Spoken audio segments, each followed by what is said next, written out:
And welcome to Crime Must Fall Show. Tonight we focus into community and humanitarian service in the fight against crime. We look into this aspect as a mode of combating the rising cases of crime in the society.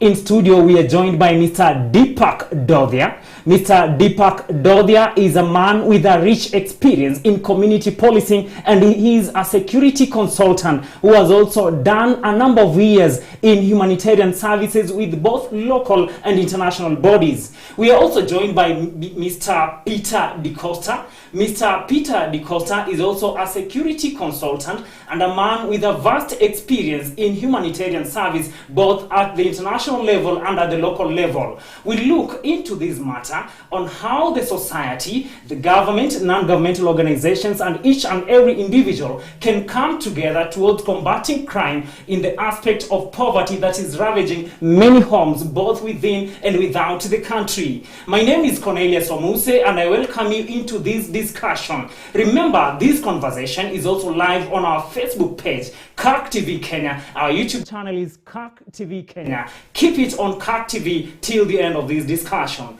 Gentlemen, welcome tonight to Crime Must Fall Show.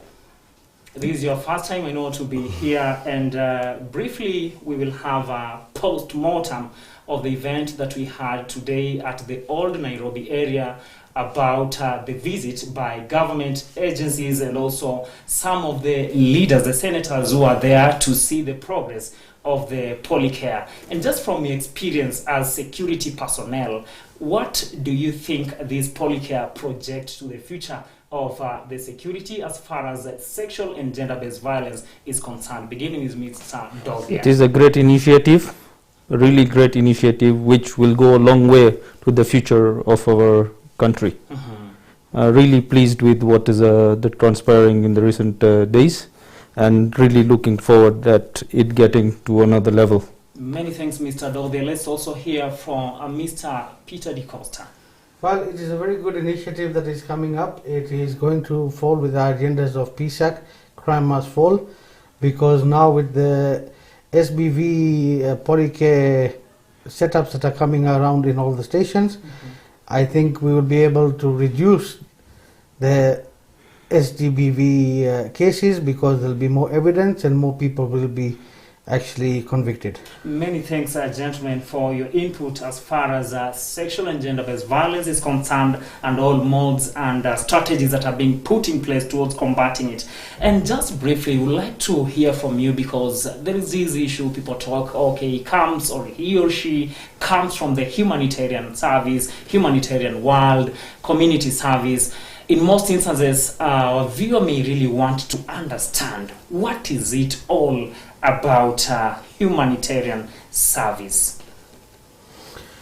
Okay, well, humanitarian service is all about giving and helping, and not just the less fortunate, but anybody. It could be helping somebody cross the road. That's part of being humanitarian service. Yes, with the organizations we work for, it's a bigger scale, because we are helping the needy. That is, no matter what the crisis is, it could be a flood, could be an earthquake, could be a building falling down. That is where we come in as humanitarian services to assist in shelter, food, etc. Many thanks. We'll be getting deeper into that in a short while. Let's also hear from Mr. Deepak. He might be having another view of it or his own unique definition as far as you're working together, but he has also his definition, how he gets it. Well, it is all inner calling, which comes from your inner self, that please, we are in a position where we have been gifted. So let's also look at our vulnerable, assist them. It gives us an inner peace that we have been able to assist our brothers and sisters who need assistance. It can be in any way. We do not say it is only food. It can, as my colleague Peter said, in a lot of ways. We have been attending to a lot of accident scenes. People need assistance there. Fires, floods. Anything that comes as a need to our human beings, we are always willing to assist in any way or the other. Many thanks, Mr. Dodhia. Now we come into the matter of crime and poverty. When you visit different scholars and opinion shapers, you will see them talking of poverty and crime are identical twins in that you cannot separate the two of them. There are those ones who talk of crime causes poverty, and there are those ones who talk of poverty causes crime. And in most instances, it actually comes out, when you look from this angle, it's bringing in some sort of relevance and truth, and when you also look at this angle, it's bringing some sort of truth.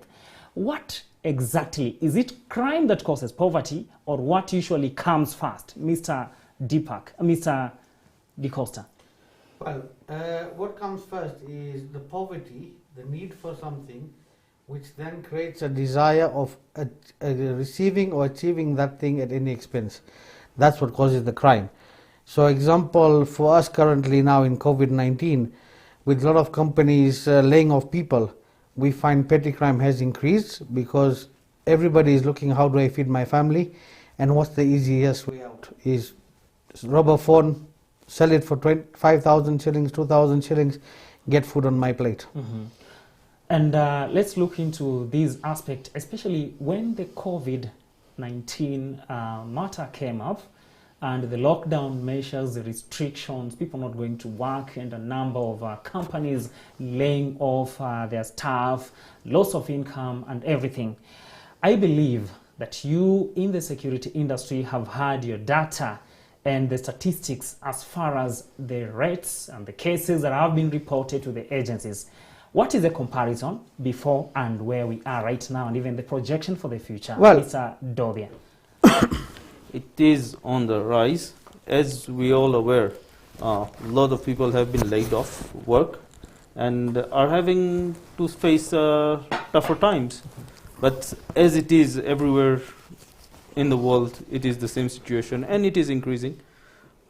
We are lucky. We have a lot of generous members of our public who have come out to help those in need. Mm-hmm. If we look at it, the amount of collections, donations we are getting everywhere, seriously looking at it, we live in a community where we are there for each other. Mm-hmm. And as long as crime is going to increase, we are also trying to balance it on the other side. Mm-hmm. By providing relief, giving food to the vulnerable, assisting them medically, Mm-hmm. physically, wherever we can. And it's actually what we were portraying would have led to a crisis when COVID started. Mm-hmm. But if we look at it, we are actually really balanced because we have been able to sustain our less fortunate, vulnerable brothers and sisters Mm-hmm. through one way or the other. Mm-hmm. Many thanks. Mr. Costa, you are saying something also as far as the rates of crime is concerned with this issue of the COVID-19. Well, ever since COVID has started, you can see within the Nairobi CBD area, petty crime has gone up. And I would say to an average about 20 to 30% increase in petty crime. And this is all because of people being laid off work. Mm-hmm. And as I said, the need for putting food on my table, Mm-hmm. so they will go to any means. Mm-hmm. And the worst case that we are finding now is that it's gone to a stage where value for life is no longer important. Mm-hmm. So they will shoot you for just a simple phone. Mm-hmm. You lose your life. Yeah. And it's also vice versa. We want to fight or resist for material things. So it goes both ways, that to reduce crime we need to, or to save a life, Mm-hmm. you need to also balance of, is my phone more worth my life Mm-hmm. than it being stolen? There's something you've mentioned about petty crimes. It has come from a security personnel like yourself. And briefly, maybe let our viewers understand what is this petty crime. Some of them might be thinking petty crime is not prosecutable, or it's something that you can get away with it. What are petty crimes in this matter that you've said it has increased during this period of COVID? When we say petty crime, it is snatch and go. So basically, grab a phone, grab a handbag, go. 99% of the chances is if they do get arrested, they will be prosecuted because they will need some people to come up and be witnesses. And we have a lot of phobia in our community as Kenyans that we don't want to report petty crime because for us as Kenyans, say a fine of 5,000 or 20,000 or even 80,000 is not worth me spending 4 years in court going as a witness. So to reduce crime, we need to report it, no matter where it's happening, whether it's the CBD, it's in any of the areas, whether it's even in Kisumu. People need to report. Ukiibwa, uende utangaze, do polisi waongeze forces. This is where it's very important for crime to reduce. Because from our experience in the police or working with the police, if you don't have crimes reported in an area, you will reduce your security in that area and concentrate on where you're getting reports. So I'll give you a simple example. Let's say we're now here in South Sea. If we don't report crimes in this area, the forces will be less. But if we report crimes at 5-star, they will concentrate more forces there. But robbery has happened here every day. The police don't know about it, so they can't help. And this is where the general public will say the police are not helping, security is, or the place is insecure. You can only secure it by giving the report. Many thanks, Mr. DeCosta. Now, let's get into some of these community and humanitarian services. From your experience, what you've been doing, is it about football competitions? Is it about people sweeping the streets? We want to establish these community and humanitarian activities that you've been employing all along with the mind of actually alleviating or crushing crime in this aspect. Let's begin with Mr. Dovia. Well, what we began with as a project with the Professional Criminologists Association of Kenya, we partnered with Last Resort and a few other generous donors who came in. We managed to collect quite a substantial amount of relief in foodstuffs, which we decided in partnership with the Red Cross helping us do the distribution. Locating venues was all the Red Cross and areas were vulnerability. We got together to give food to the vulnerable who needed food in the informal settlements we call.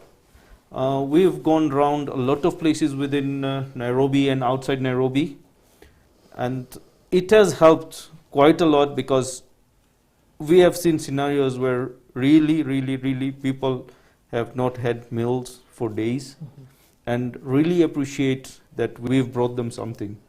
And that is respect given back to us as community. They have really appreciated all the donors, all the people involved in all the distributions of the food. Red Cross teams have worked tirelessly. All the teams have really worked and reached somewhere to help our community and our people of Kenya. So apart from distributing food, because there is a say, wazee wengi husema kwamba ni vizuri kusaidia mtoto au mtu kujua jinsi ya kuvua samaki, bali si ukimpa samaki leo, kesho akikuona atakufuata tena akuombe lile samaki. So besides distributing these foodstuffs and other household items or requirements, the basic needs, are there activities that you've always been indulging in that can enable these people again tomorrow to even stand on themselves? Mr. Costa. Yes, we have projects that are going on in the informal sectors. Example, like in Kibra, we got the youth through donations to build what we call the washrooms and WCs, and they actually charge people to use them, and that is generating them an income. So instead of them going on the streets to beg and to steal, they actually now getting and these projects are done through the Kenya Red Cross, through donors that come to us. And we've got, example, the hygiene projects, sanitation and hygiene. So this is one of them, washrooms. Currently with COVID-19, We are now putting in wash basins and sinks and stuff like that. And it's a way of the youth being part of the program to look after the program. Because if you just put it up for anybody, they're not going to feel part of it. So we make them part of the project to belong to the project. And that is how it's actually being maintaining. And we're doing it all over Kenya. It's not just Kibra, but all over the Red Cross teams in each county are working on projects like this. Let's come into something here. There have been a number of cries, be it a government project, be it a non-governmental project, that Mimi Sijiwezi, I wasn't identified and I saw my neighbor being given some sort of assistance. So we want to see whether your approaches and that of your partners have been in any way unique in the sense that you identify the right recipients. For instance, you've talked of going to those informal settlements. Yes, you reach there, but someone might come from another place or even from that place, but they are capable. But the fact that they are found within that region, they talk of being vulnerable. Let's briefly look into some of the modalities that you've been using to identify these vulnerable cases. Mr. Dodhia. Okay, we have been, because distribution point of all our distributions have been handled by Red Cross, and Red Cross have teamed up with the local area chief of the area and have collected databases. People have been sent out messages, but all in all, as we say, you know, we can't reach each and every person due to issues. Maybe one doesn't have an ID card, doesn't have a phone, or is not at his residential area during that time when the records were being recorded and all that. And we have had issues where I know we always have one bad apple or two bad apples in our communities where they come and say they are vulnerable, but if we look at them, they're taking advantage of this. But anyway, it's in all societies that we will not have one or two, we will always have one or two bad apples who are always there. That's actually very true. And as far as also the advancement of technology is concerned, this is not the first pandemic, or this is not the first time that as a country we've needed a helping hand from somewhere. So in comparison to the past pandemics and past hunger seasons like that one of 1994, 1997, how generally has this one been conducted, especially from the humanitarian people? Has it been much more better than those ones that came before, or they've just been the same? Well, okay, on that one, I look at it as part of Kenya Red Cross. With COVID-19, we have had a difficulty of really identifying personally as Red Cross the vulnerable, because we are depending on the chief and his deputies and his staff to come up with a list. In the past, we used to use our own what we call community-based health volunteers, and what we also call tracers, which is our own Red Cross team who goes door to door and confirms the vulnerability of a person and puts them on a list that this is required for to be a beneficiary. With this one, we have seen, because we are depending on the chiefs, we find people who are not really vulnerable coming and being a beneficiary. So because of COVID-19, it's very difficult to say yes or no. We have circumstances where we have people who come in, an old lady, probably about 80, with a walking stick, and she's not on the list. But what we have done, and we've agreed with our partners, which is PSAC, Last Resort, and all the other donors, is we will also judge it on ourselves as Red Cross and as the distributors, that we will give, even if they're not on the list, but it's not always, because the other day we did a distribution for 1,000 people. Yes, we carried extra, but we had 300 extra. But we had like only 50 or 100 packs, so we have to judge it. And in the past, as I said, is basically we were able to control and judge the vulnerability. Right now, with COVID-19, we can't, because the protocols of the government have refused us to go to door, which we would do in the past. Due to the regulations. Yes. Now, let's look at the mode of distribution. the mode of how you move something from point A to B and also delivery. Remember, our focus as a CACTV in conjunction with the Professional Criminologists Association of Kenya, apart from being humane, that is humanitarian grounds, there is also this aspect of ensuring that crime doesn't stand, because it's actually must that it must fall. Do you also come up with messages in your distribution processes that let's shun these and embrace these, or you just distribute and leave for home? Dodhia. We come up with, we always, any distribution is a learning curve for us. Mm-hmm. We realize there has been an issue here, a challenge. We always try and rectify it. We have had challenges with some venues where have not been favorable for distribution because of crowd control. The good advantage we have always had is the National Police Service has been involved with us and giving us security. In fact, it has come to a time where we were facing a challenge of transporting food. Mm-hmm. And they offered us a truck from the DIG's office, and it really helped PSAC distribute their stocks, because we can't even store these products because it's a perishable product. Mm-hmm. But all in all, hand in hand, we have always been able to get support from the government, from all the other well-wishers, and it's going on. We're carrying on. Mm-hmm. Let's look now into the engagement with the community. Not so much even focusing on what's happening or what you've been doing, but we look into history.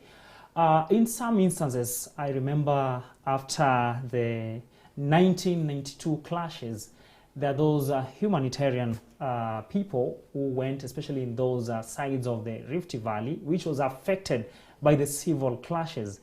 And during the distribution of some of the amenities, some of the myths and misconceptions also arose, where people are talking of whatever you're being brought for is poisoned and all that. So we will really wish to know how has been the reception of the people when you go there, you want to engage them, you want to distribute. Have they been receptive, or have there been that kind of a cold reception?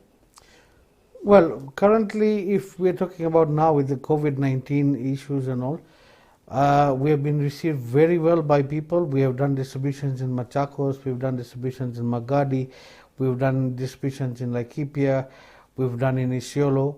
So it's not just based in Nairobi, but the reception we get from outside, where you find somebody has walked 5 kilometers to receive food, and the appreciation, just that thank you and the God bless you, means they are receiving us very well. Mm-hmm. Within the urban areas, we do have issues because, as we said, crowd control, issues of jina yangu haijaweka kwa list, sasa nifanye nini, naenda kwa chief kila wiki naweka jina. So you will get those cases. As we said, everybody is not the same. It's like a hand.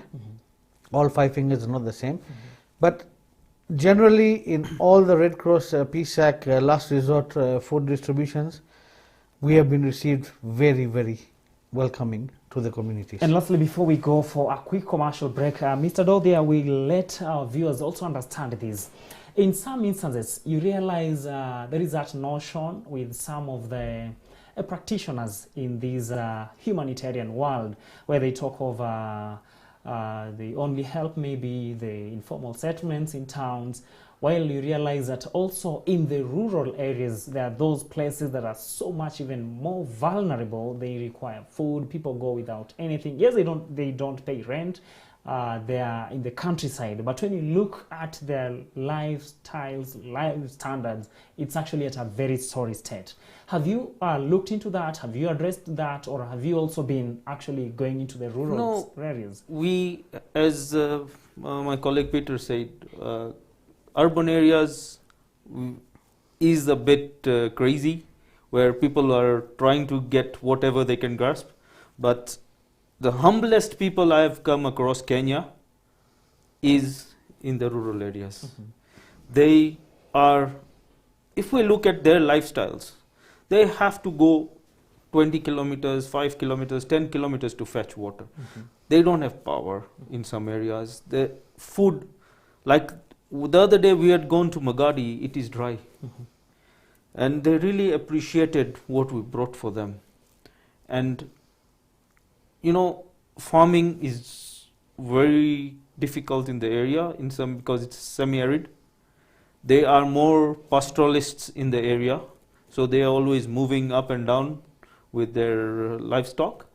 But it really sees, you know, when we went there, they really appreciated, they really thanked, you know, for them it was a blessing, which they really appreciated and thanked us so much. In fact, noticing there are a lot of projects going on around the area from the local based community, where people who are running, because it's a more of a conservancy, the local people who are running small lodges, apparently they are closed, so even they don't have work for the local community there right now. Otherwise they are also employed by the lodges, which is good. I mean, if we look at it on the outside, they are all self-sufficient there with jobs they're getting. There is somewhere or the other they are getting livelihood. But because they don't have overhead expenses like what we have in the urban areas, they are more satisfied. And they really appreciate what we take to them. Let's also hear from Mr. Costa about the notion that sometimes people say, let's just help those ones who are maybe in the urban areas. Have you come across such, and maybe what is your message also to those people who want to emulate whatever you're doing in future? Well, as per what we do is, okay, as I said, I wear two hats. There's Red Cross and there's the normal community. But for us as Red Cross, we go all over. And we do have the notions where there are only some people who donate food in the urban area because they want to make a name for themselves. And you will see it has come up in the news before the restrictions came in. There were MPs, there were individual persons who were coming up in the limelight to donate food is because they just want their name there. Yet they're not looking at the really, really vulnerable people who required the food at the time. Example for us, we got a call about the Turkana at the time of the floods. We approached PSAC and Last Resort and requested food to be sent as Kenya Red Cross. They were very willing and said, here, send your truck, which we did. And this is where we really appreciate partnering with PSAC, Last Resort, and our other donors. Carry four.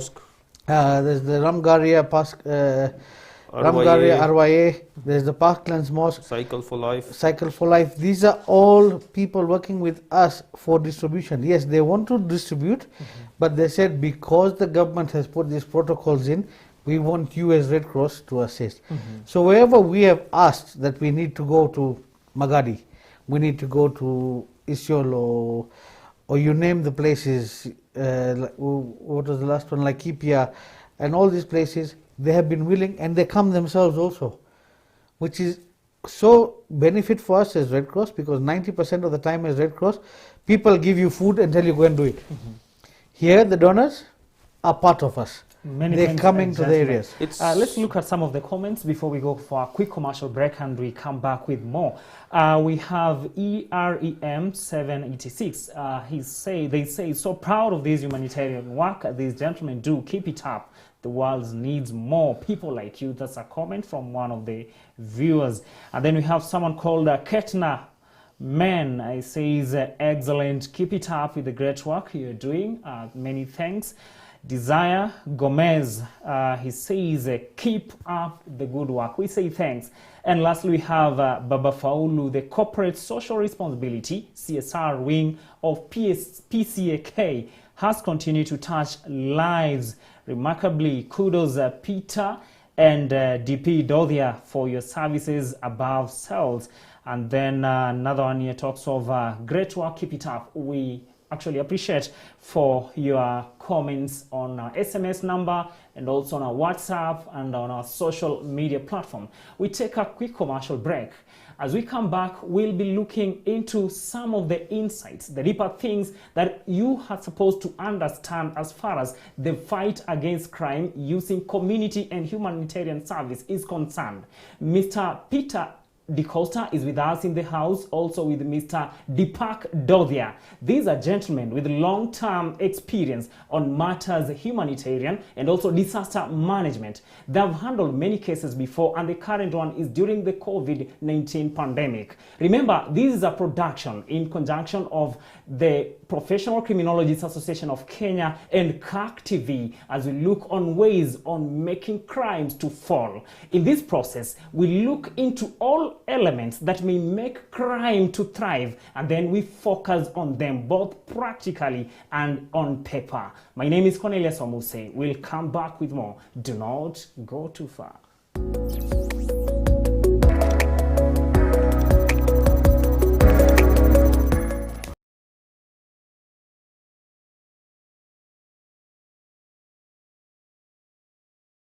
Ukiona, sema. Ukisikia, sema. Ukishuku, sema. Ripoti tatizo lolote la usalama kupitia SMS 988. Namba yako haitaonekana. Ujumbe huu hautakugharimu chochote. Weka akaunti yako na mtaa ambapo uhalifu unatendeka. Mulika uhalifu. Ujumbe huu umeletwa kwako na Wizara ya Mambo ya Ndani na Uratibu wa Serikali ya Kitaifa.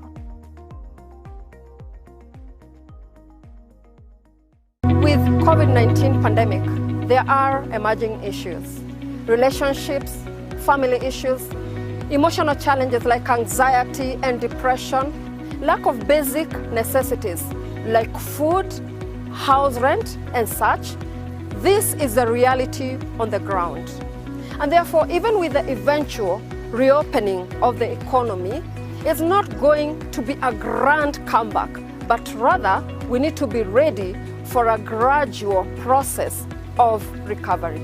Consequently, the need for sustained mission to the needy remains.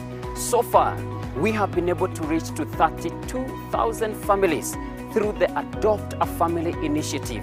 We appreciate everyone who has contributed to this effort through the pay bill number and through the local churches across the country in relieving the suffering of thousands.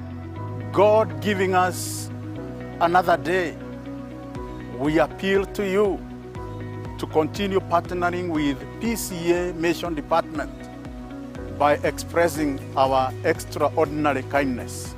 For kindness goes with hospitality, and hospitality has a great reward. And therefore it is amazing how you've continued to support us in this mission of love and kindness. And I urge and humbly ask all of you to continue contributing in kind through our churches and also through our pay bill number 689549. The account name, you still put your name. Let us continue demonstrating our unusual kindness at these unusual times. God bless you all.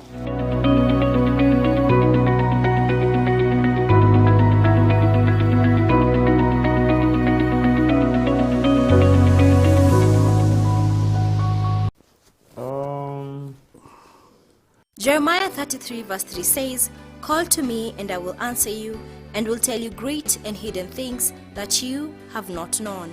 Join Reverend Elizabeth Kimani and Reverend Henry Kaira here on CAC TV as they take us through the program Call Unto Me every Wednesday from 8 p.m. You can send your prayer request through the number 0111 220044 and let our reverends pray with you.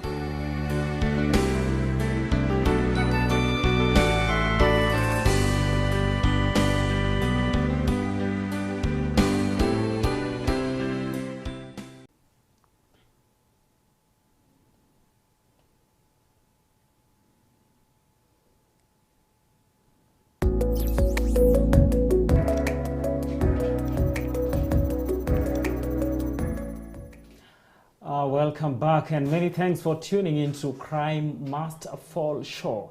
Tonight we look into the community and humanitarian services in the fight against crime. And we are joined by Mr. Peter DeCosta, also with Mr. Deepak Dodhia. These are men with a vast experience on matters humanitarian services and also disaster management. We are looking into the relationship between poverty and crime and how can one be eliminated to ensure that it also eliminates the other one. Join us as we look into this second part of the show on the way forward and the solutions as far as partnerships and different interventions from different bodies are concerned. Before we went for a commercial break, gentlemen, we had gotten into something about focusing into identifying the most vulnerable cases, that is either in the rural or either in the urban areas. And now the parameters to understand that some of these or this type of crime is caused by poverty. What are some of the parameters that you've been using as far as security analysis are concerned? Basically, the parameters we use is number one, is the person really vulnerable in such a sense that can they get their daily meal? And as part of, I will speak more on the COVID-19 because this was actually a reason for us to justify whether you go for a lockdown or you don't go for a lockdown. Because once you go for a lockdown, that means the informal sectors, people who depend on a daily wage will not be getting any income and hence will not be able to put food on their plate for their families. In the informal sectors, you have each household is, we look at 6 in a household. That is mother, father, 4 children. That's the normal informal sectors. The urban sectors you'll find is probably 3 in a family. But in informal is 6 plus. So when you're looking at that is one person is a breadwinner. If he has no job, what is he going to do? And this is the reason we had also advised about the lockdowns and no lockdowns, because if you go for a lockdown, somebody can't get a job, tomorrow they're going to come and there's going to be automatically riots, theft, and instead of petty crime, it becomes into major crimes where you'll have more break-ins of residential houses, especially within the urban areas, because all the informal sectors, if you look at the geography, surround each urban area. So example, here in South Sea, we've got just behind us two informal sectors. You go to Westlands. Westlands has about 10. Apart from the big ones that you'll know of, Kangemi and all, we've got Huruma, Wajenga, we've got Ojijo, we've got so many where you don't realize if these people don't get their daily food, they're going to be on the road. So partnering, and I would like to say even the other people who are doing donations have done the best thing for the country by getting food, giving the person something to eat and a meal, which then automatically reduces crime because now he doesn't have to go and look for the food by any means. He's getting it from the donations that are coming in, which is also the Kenya government who has really assisted in a lot of coordination. As I said yesterday, we do have judging is difficult at this time, but you have to help whoever you can. Many thanks. Let's also hear from Mr. Deepak before we focus into something briefly here. Mr. Deepak, on your part, as far as the partnerships is concerned, how have they been? Partnerships have been great. For me, a special mention to our PSAC youth. They have been part and parcel of this distribution. As we all know, right now getting jobs is difficult. We have a lot of youth who have been sitting idle at home, and as you know, as we say, idle mind is the Devil's mind. Devil's mind. So we have always looked at it, and we got involved with a lot of our youth from the PSAC. They assisted us tremendously. We ensured that they were also learning. And from there, we also came up with the trainings from Red Cross on what to do next. And I really appreciate what our PSAC youth have come up with and have come out from their experience in this food donation drive during COVID. A lot of them have also assisted other organizations with the same, and they have learned quite a lot from this. And that way we have avoided a lot of crimes, a lot of issues from the youth, and we keep on saying let's give our youth a future which they will be able to be proud of. Now, many thanks, gentlemen. There is this aspect when we talk of vulnerability, and there are people who take advantage. Corporates, when they look at how the youth are vulnerable, unemployed, idling, doing a lot of nothing, they come up with some of the things. Maybe it appears on the outside that they can offer hope or a future, but indeed it destroys them. Tonight, these are also an opportunity for you to unearth some of the things that you've interacted with, which you believe that in the process of you trying to help them come out of one problem, there is another hand that is pulling them on the other end. What are some of these things you've come across? Well, from my experience, example, we have what we call the mama bogas, or even the newspaper vendors, all the guys who are trying to make a basic decent living. And the main biggest problem we've had in this country has been the online betting systems, which, to mention a few, is like Sportspace betting. Without even mentioning the, without mentioning the name. Of the corporates. But these corporates give a false, how do you say, a false promise. Because you find somebody who's earning 500 shillings today, decides, okay, I'm going to put 200 on Sportspace or on whatever betting line it is, betting whatever betways. There's so many. I think they're about 50 or 100, I don't know, from the last report that came out. But they have a false promise, because it is today they'll put 200 shillings, tomorrow they'll put 50 shillings, and after 5 days they get 2,000. And as soon as they get the 2,000, now they're like, okay, wacha niongezea pesa, kesho nishinde 20,000. Na unajua hiyo jamaa huko Joroge akashinda milioni, wacha nijaribu hiyo milioni. Not realizing that this is a false thing.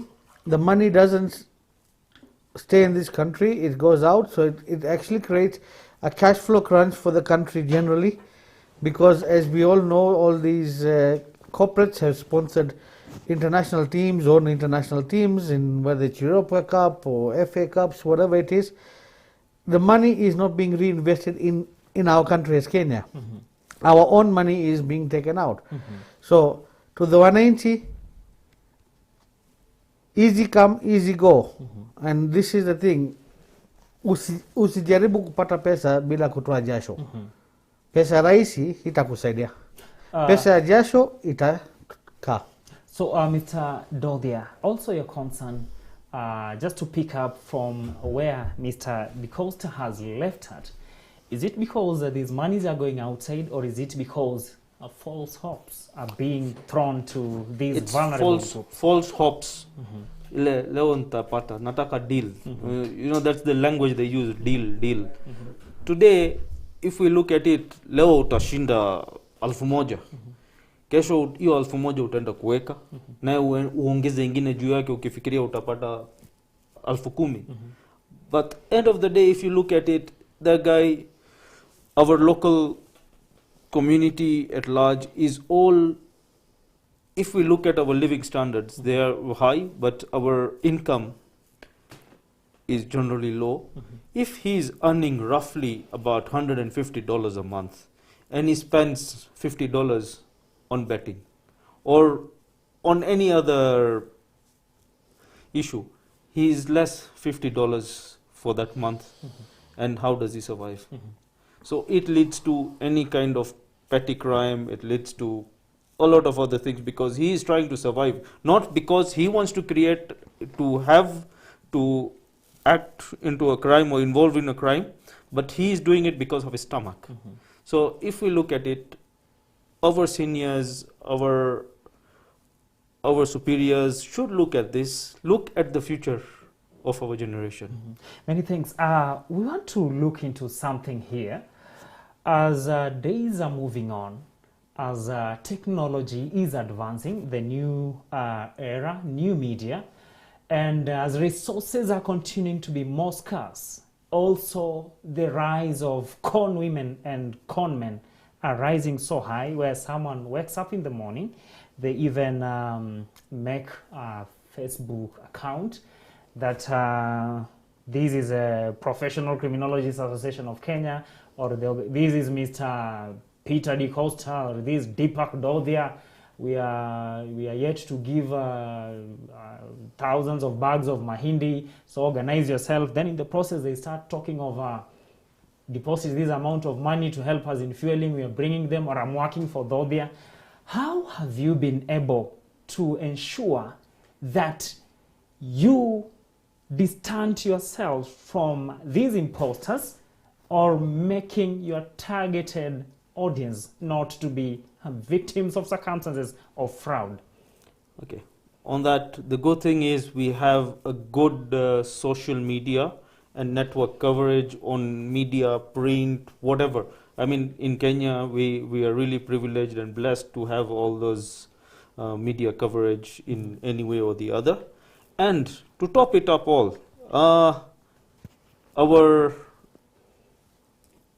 national police and the technology which they have now, I vouch. If we look at our rates of we say gadget crimes, basically involving network and social media and all that, is really being put down by our teams. I mean, brilliant efforts from our criminal DCI and everyone, the cybercrime unit. They are doing a brilliant job day in, day out, fighting these guys. If we look at it in the media, every other day we are saying these guys have been captured with so many SIM cards. I mean, that they are doing a tremendous job, and hats off. I know we have issues saying, oh, the police this, but they are all humans, and we are all together with them.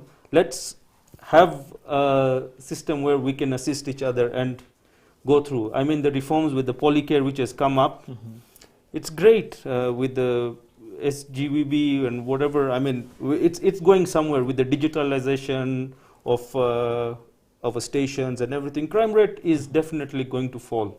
Let's get to Mr. Di Costa to tell our viewers in summary, but in a clear way, how to detect a scammer or a fraudster. Because a week ago, someone was approaching some of us, myself included, talking of working with a very reputable international body that we want to distribute ABCD, and they kept on calling even somewhere until midnight.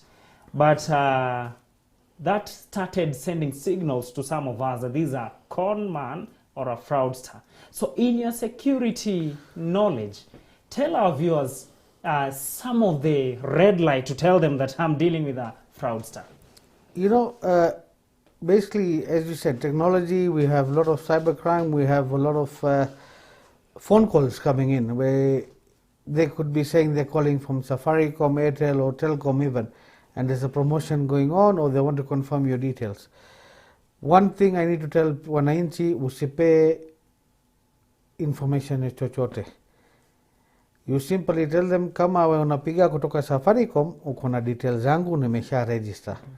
Ama kama kwa shida nitakuja ofisini, tutarekebisha.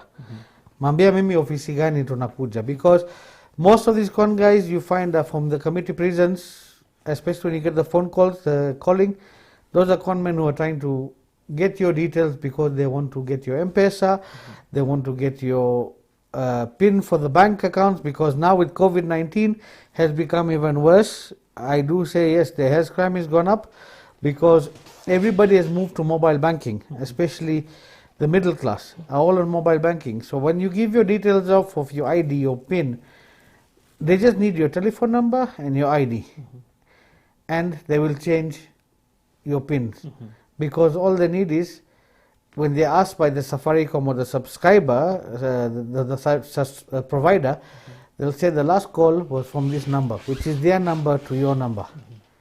And they have your ID already because you've given those details. So disclosure of details on the phone should not go out. The issue about people saying scamming, yes, for food donations, pay kitu kidogo, pay ya mafuta and all. ABCD. One thing I can tell you, there is no organization currently in Kenya who is doing food distribution requesting for any kind of financial money. So hakuna mtu Kenya mzima kama ni, there's a group called even Earth Angels who do food distribution in Kirogocho, doing very good job. They did some in Kisumu and some in Mombasa and Kilifi and all. They don't ask for any donations. Haitishi pesa, haitishi chochote. So tafadhali usipeane, usidanganywe utoe masenti zako ya jasho zako upe mtu apate pesa ya bure. Many thanks. Let's look at some of the comments from our viewers, because as we said, your feedback keeps us going because it enables us to understand whether we are standing or we are sitting. But our focus remains crime must fall. We have Austin DeCosta, that's someone sharing a name with you. He says, good job, Dad. Keep it up. Love you. God bless. What a wonderful commendation. Austin, this is wonderful, and I can see Dad nodding. Indeed, he has received your comments and also you standing with him as he's trying to impact and bless the society. Imran PO2027, keep up the fantastic work. Indeed, that is our focus. CAC TV, Professional Criminologists Association of Kenya, and all our partners. Good work to these great people. Proud of your humanitarian services. God bless you. That is from our viewer. They are actually commenting you on your good work. Parita Dhania, excellent work by these gentlemen, giving to the community selflessly. Still, that is a comment from our viewers. And then there is a question. Before I come to the question, let me just wind up the comments. I'll bring the question to you. Rish Aaron Parish, kudos to PCAK and CAC TV partnership for the Crime Must Fall program. Indeed, we are determined. And then Alan tells, keep up the great work, Peter and Deepak, that is to you. Elkana Kiprono, kudos for good work, our great men, PCAK to shine forever. Thank you so much, Elkana Kiprop.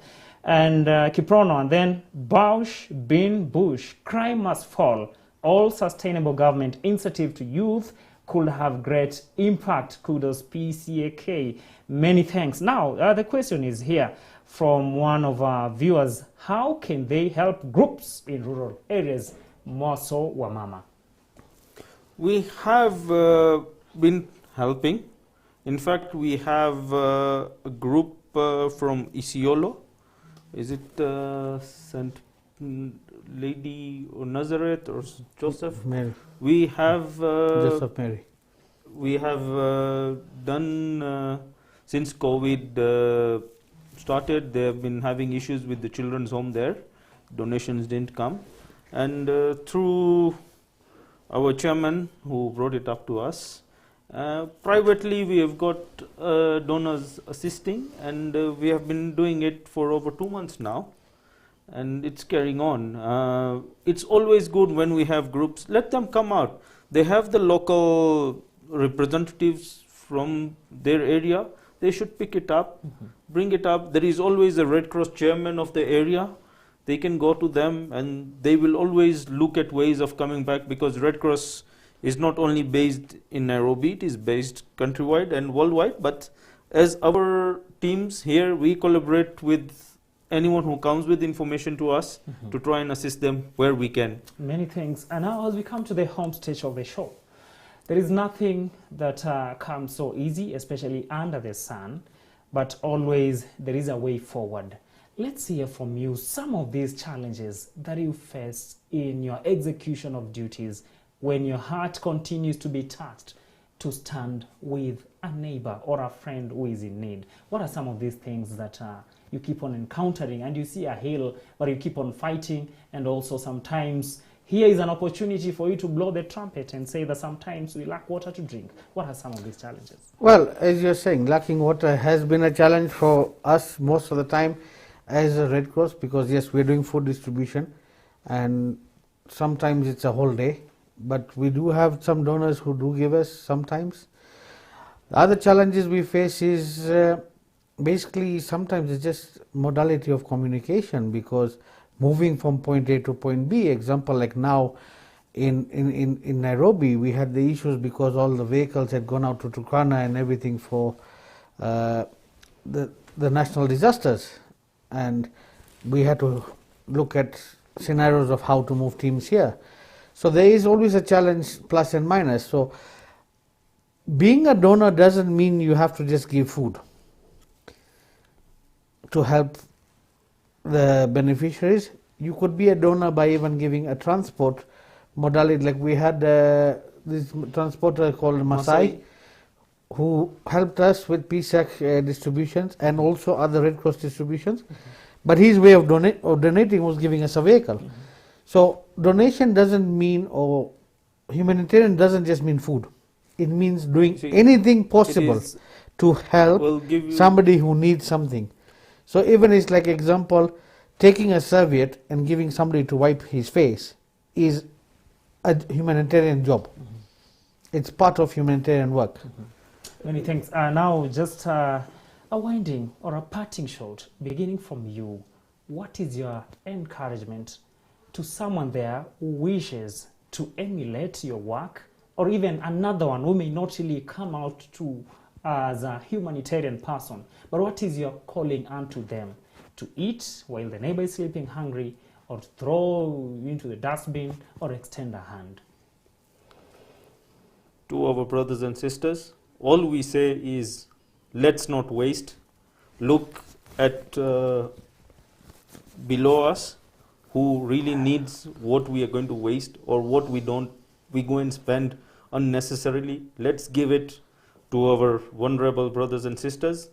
Always look at the people who are below us to assist them in any way possible, instead of looking at, oh, I want a big house, I want a big car, I want to go eat in this restaurant.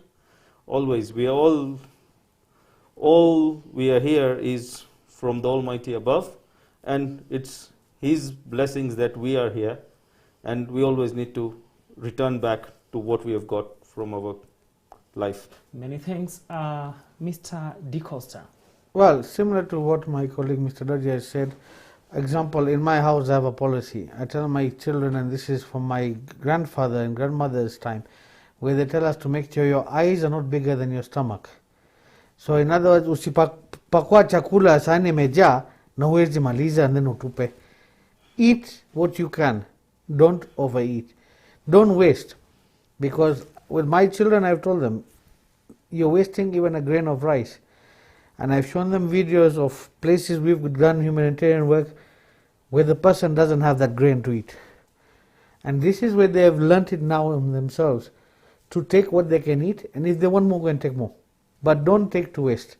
So wasting, most important, because when you look at it, even in restaurants, you go for functions, people are wasting food. Yet we have our own fellow Kenyans. And number two, charity begins at home. If you don't start at home, how do you want to help out there? So when I mean home, doesn't mean even it can be your immediate household. It could be your brother, could be your sister. But we do have people who are going to give donations outside there for the limelight, yet their families are suffering, or their neighbor is suffering. So any way and any means to reduce crime, as we say crime must fall, number one, you must know who your neighbor is. You must know what your neighbor is also suffering. Because tomorrow he's the same person who's going to help you and save you. So as they say, be your brother's keeper. Many thanks, gentlemen. And just before I wind up, I have to read some of the comments here. That is Rono, all the way from Eldoret. He says he commends you great people, that is all of us. And then finally, Remy Ike, he says he likes the leadership and every person that has participated in this show. He is actually commenting everything as it has gone. This brings us to the end of tonight's discussion on community and humanitarian service in the fight against crime. It's been a wonderful discussion having two great gentlemen who've had an experience of working with societies on matters combating crime through humanitarian services. We appreciate also your participation and your feedback that keeps us going every now and then. On behalf of the director, CAC TV, that is John Muragabaye, the PCAK chairman, Mr. Munene Mugambi, content manager, Linda Githige, our administration officer, Lulu Rodney, all the technical officers, Joseph Kalunda, Leonard Mpoke, and Liz Kavata. From me, Cornelius Omuse, and all those who participated in seeing these a success, I wish you a very good night, and we keep on insisting that as you take care not to be infected, and also not to infect your neighbor or someone near you with COVID-19, it's also the call that do not leave your neighbor to sleep hungry while you're having enough even to throw in the dustbin. It is the will and the plan of God that we be our brother's keeper, because he provided everything under nature to sustain each and every one of us. From me, Cornelius Omuse, till next time, I wish you a very good night and thank you so much.